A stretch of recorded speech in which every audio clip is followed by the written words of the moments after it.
കേരളത്തിൽ 3 സീറ്റിൽ BJP ജയിക്കുകയുണ്ടായി.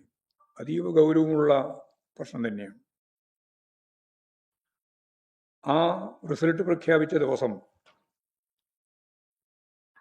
രാജീവ് ചന്ദ്രശേഖരൻ എന്ന BJPയുടെ കേരളത്തിലെ നേതാവ് പറഞ്ഞത്,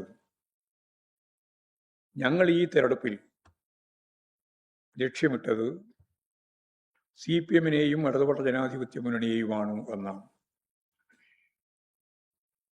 അന്ന് പറയുമ്പോൾ എത്രത്തോളം എന്നുള്ളതിന് ജനങ്ങൾക്ക് വ്യക്തത ഉണ്ടായിരുന്നില്ല. ഞാൻ നേരത്തെ പറഞ്ഞ 30 നിയോജക മണ്ഡലങ്ങളിൽ BJP വോട്ട് UDF-ന് അനുകൂലമായിട്ട് മറച്ച ഒരു പശ്ചാത്തലത്തിൽ നിന്നുകൊണ്ടാണ് ആ വോട്ട് കൂടി നേടിയിട്ടാണ് അവർ 100+ പറഞ്ഞത് എന്ന് ഇപ്പോഴാണത് ഗൗരവപൂർവ്വം ആഴത്തിൽ പഠിക്കുമ്പോൾ മനസ്സിലാക്കാൻ സാധിക്കുന്നത്.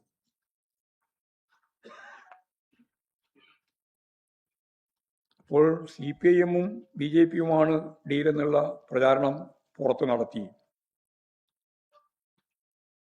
കൃത്യമായ അജണ്ട വെച്ച് BJP വോട്ടും കോൺഗ്രസ് വോട്ടും പരസ്പരം കൈമാറുന്ന ഒരു തെരഞ്ഞെടുപ്പായിരുന്നു കഴിഞ്ഞ അസംബ്ലി തെരഞ്ഞെടുപ്പ്.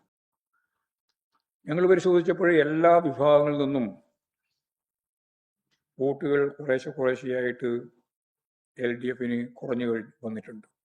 കുറവുണ്ടായിട്ടുണ്ട്. എങ്കിലും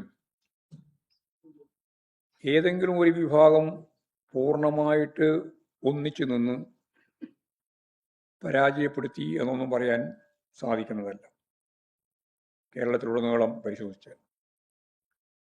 എന്നാൽ SIR ന്യൂനപക്ഷങ്ങൾക്കുണ്ടാക്കിയിട്ടുള്ള ആശങ്ക അത് ലീഗ്, ജമായത്ത് ഇസ്ലാമി, കോൺഗ്രസ് കൂട്ടുകെട്ട് നല്ലതുപോലെ ഉപയോഗിച്ചിട്ടുണ്ട്. SIR കൊണ്ടുവന്നത് പിണറായി വിജയൻ ഗവൺമെന്റ് ആണ് എന്നുള്ള കള്ളപ്രചാരവേലയും നടത്തിയിട്ടുണ്ട്.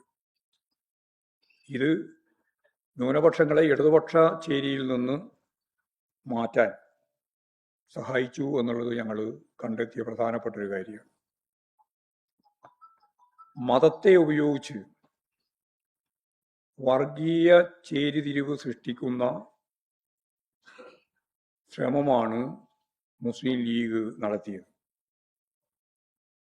മതനിരപേക്ഷ കേരളത്തിൽ വളരെ അപകടകരമായ ഒന്നാണ് ഇത്.